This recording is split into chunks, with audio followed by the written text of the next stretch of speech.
Guys, welcome back. Did you know, Taj Mahal was not built on stone, it was built on engineering gambles, hidden wooden foundations, and risks no modern architect would ever accept. The most loved and the most visited wonder around the world located in Agra, India. Before we try to understand the engineering scale of Taj Mahal, we must understand the motivation behind this wonder. In 1631, Mumtaz Mahal, the beloved chief consort of the Mughal emperor Shah Jahan, died giving birth to their 14th child. The emperor was shattered. Contemporary chronicles say his beard turned white almost overnight due to grief. Shah Jahan was a prolific builder. His reign is considered the golden age of Mughal architecture. While a symbol of love, it was also a massive projection of imperial power and wealth. Only an emperor with limitless resources could attempt such a feat. Taj Mahal looks like a poem carved in stone, a symbol of eternal romance that has captured the world's imagination for nearly 400 years. But this flawless vision is a carefully constructed illusion, the impossible foundation. This is the single greatest engineering secret of the Taj Mahal. The sinking riverbank, Shah Jahan chose a site along the banks of the Yamuna River in Agra. From an engineering standpoint, this was a nightmare. The soil near a riverbank is soft, silty, and unstable. If you place millions of tons of marble structure on top of mud, it will sink, crack, and collapse. The chief architect, likely Ustad Ahmad Lahori, devised a brilliant solution: the ebony well. The Taj Mahal rests on a base of deep stone wells, caissons. Ancient solution rarely used on this scale, a well foundation. Laborers dug a grid of deep wells, some sources say over 100, deep into the riverbank until they hit the water table. These wells were packed tightly with rubble, rocks, and mortar, creating massive solid underground pillars. A massive platform of sal wood, not just any timber, was laid over these wells. Massive arches were built connecting the tops of these wells, creating a rigid, underground stone platform spanning the entire footprint of the tomb. To connect the wells and create a flat base for the plinth, engineers used massive, thick beams of ebony wood. Wood usually rots underground, but ebony is dense. By being submerged below the water table of the Yamuna River, the wood remains permanently saturated. This constant moisture keeps the wood swollen and rock hard, preventing oxygen from causing rot. The central question that haunted its builders remains astonishing today. How could anyone dare to construct such a colossal, heavy marble tomb on the soft, sinking banks of the Yamuna River? The Taj Mahal's stability depends entirely on the Yamuna River flowing freely. The Yamuna River is indeed vital. If it dries up completely, the timber could become brittle, which is a major concern for modern conservationists. This is a crucial environmental concern for the structure. Some earlier theories suggests that the Mughal builders used a special type of lime mortar, combined with ingredients like jaggery, lentils, and bale fruit pulp, which added both binding strength and longevity. It's one of the reasons the structure has lasted for nearly 400 years with minimal foundational damage. The floating foundation of the Taj is more extensively documented by the Archaeological Survey of India, ASI, and modern engineering studies, such as those by Professor R. Balasubramaniam of IIT Kanpur. The next task was logistics and materials, in other words, moving the mountains. Once the foundation was secure, a massive 7-meter-high red sandstone plinth was built on top to raise the tomb above the floodplain. Then began the logistics of the main structure, the white marble. The tomb is clad in the finest Makrana marble from Rajasthan, over 300 kilometers away from the construction site. It is renowned for being hard, non-porous, and translucent, allowing it to glow in the moonlight. The red sandstone were used for the massive outer walls, the main gateway, Darwaza-e-Rauza, and the flanking mosque and guesthouse. The Great Gate, Darwaza-e-Rauza, isn't just an entrance, it's an optical tool. As you approach the gate, the Taj Mahal appears to be massive and close.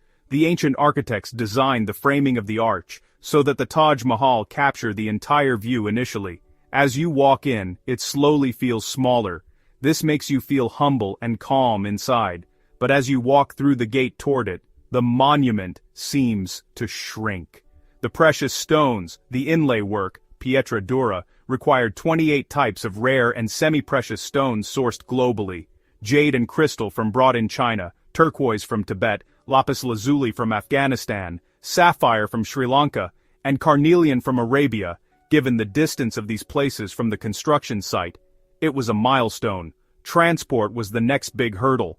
Moving giant blocks of marble 300 kilometers in the year 1630s was a monumental task. Early theories suggest that over 1,000 elephants were used for heavy hauling, and a massive fleet of bullock carts used for transporting the smaller stones. Early research also suggests that a 15-kilometer-long tamped earthen ramp was built to haul the heavy marble blocks up to the rising levels of the dome, exactly the same theories about the Egyptian pyramids. Taj Mahal's onion-shaped dome is the crowning glory, but it presented a massive architectural challenge. The problem was, if they would built the dome look huge and grand from the outside, it would feel too big, dark, and out of place when you're standing inside the small room where the graves are located, so they decided to create the double dome. The Taj Mahal uses a sophisticated double dome technique, inspired by earlier Persian tombs, like Humayun's tomb in Delhi, but perfected here.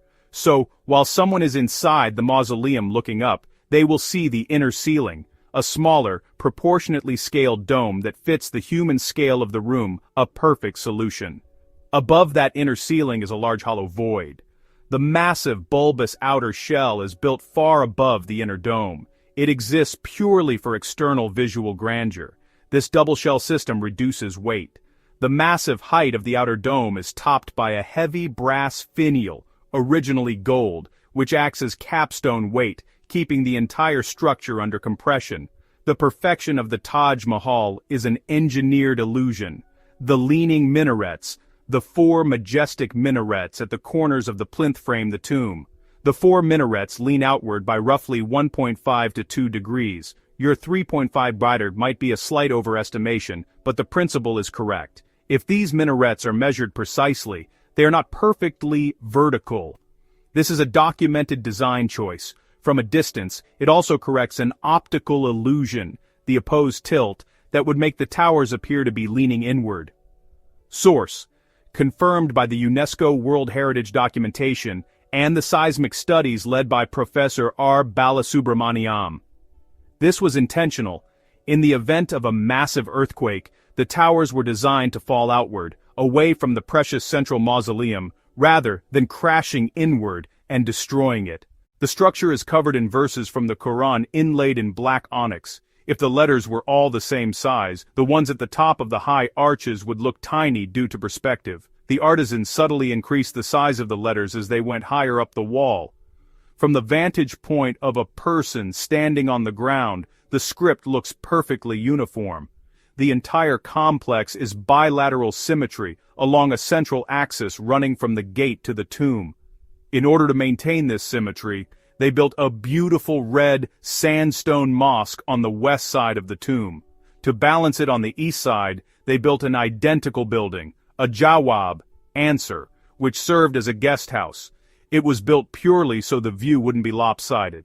The shrinking effect at the main gate, Darwaza-e-Rawza, is a world-famous example of forced perspective. The only break in the Taj's perfect bilateral symmetry is the placement of Shah Jahan's cenotaph, which was squeezed later next to Mumtaz Mahal's central cenotaph after his death.